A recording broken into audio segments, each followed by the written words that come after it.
त्याच्यामुळे मी संचालक झाल्यामुळं आमचं जुळलं लग्न. डायरेक्टर आहे.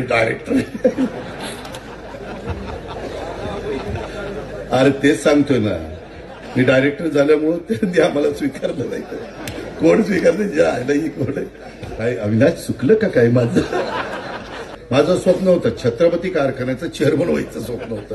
त्याच्या आयला ती राहिलं बाजूला आणि माळेगावचं चेअरमन झालं. छत्रपतीचं हे सगळं आतलं व्यवस्थित झालंय का नाही?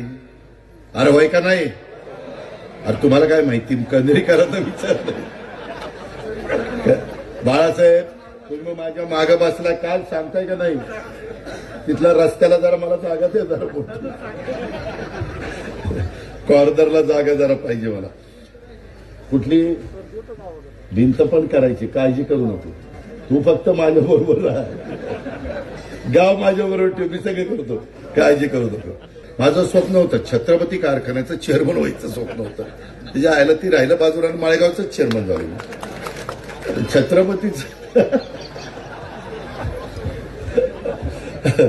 तर माझं ज्यावेळेस मी तुम्ही सगळ्यांनी माझ्या लग्नाच्या आधी, जसं याला लग्नाच्या आधी सभापती केलं तेव्हा लग्नाच्या आधी तुम्ही मला संचालक केलं.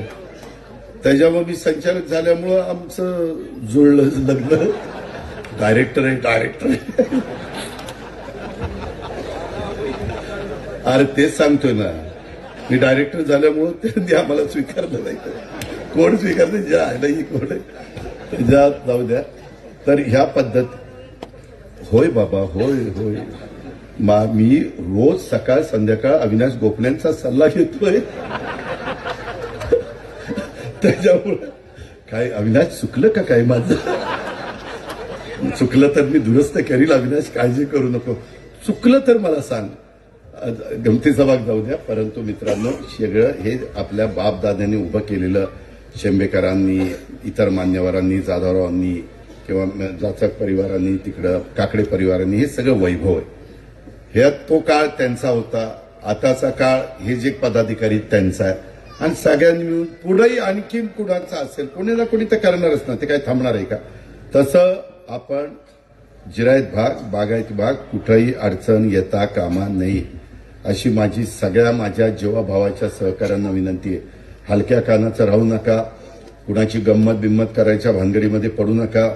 ह्यावेळेस थोडंसं मी मगाशी सांगत असताना सांगितलं की ह्याच्यात मला काही समोरच्यांच्या काही सहकारी मित्रांनी सांगितलं की दादा, आम्हाला तुम्ही एक जागा सुप्याची सर्वसाधारण महिला आणि दुसरी एक जागा आम्हाला शिरसोफळ सर्वसाधारण, या 2 जागा तुम्ही आम्हाला द्या आणि बाकीच्या 10 जागा तुम्ही लढवा.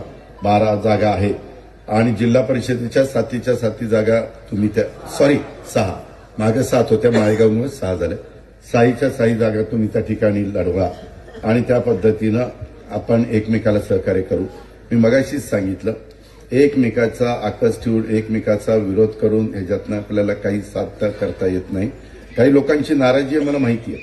या दोन्ही ह्याच्यामध्ये काय गरज होती का, मागं नाही का आपण काढल्या, ह्यावेळेस काढायला काय अडचण होती वगैरे वगैरे सगळं. परंतु काही बाबतीमध्ये केंद्रात राज्यात आपण जर सगळे मिळून तो कारभार करतोय, बारामतीचाही कारभार करत असताना, जसं मी आमच्या बारामती नगरपालिकेच्याही निवडणुकीमध्ये, आता सुनील सस्ते इतके दिवस माझ्या विरोधात होते, आमचा विष्णू चौधर विरोधात होता, परंतु ते आले बरोबर, त्यांना बरोबर घेतलं, आपण त्याच्यामध्ये पुढे गेलो.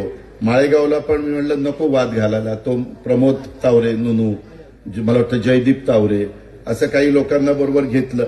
त्याच्यामध्ये माझा हेतू चांगला आहे, माझा त्याच्यात स्वार्थ नाही. मी निधी तिथेही देणार, मी निधी बारामतीलाही देणार, मी तिथेही नगरपालिकेच्या लोकांना सांगणार निधी दिल्यानंतर त्यांनी कसा वापरला पाहिजे, तरच निधी त्या ठिकाणी आणणार आणि आपल्या ग्रामीणला पण आपल्याला निधी आणायचा.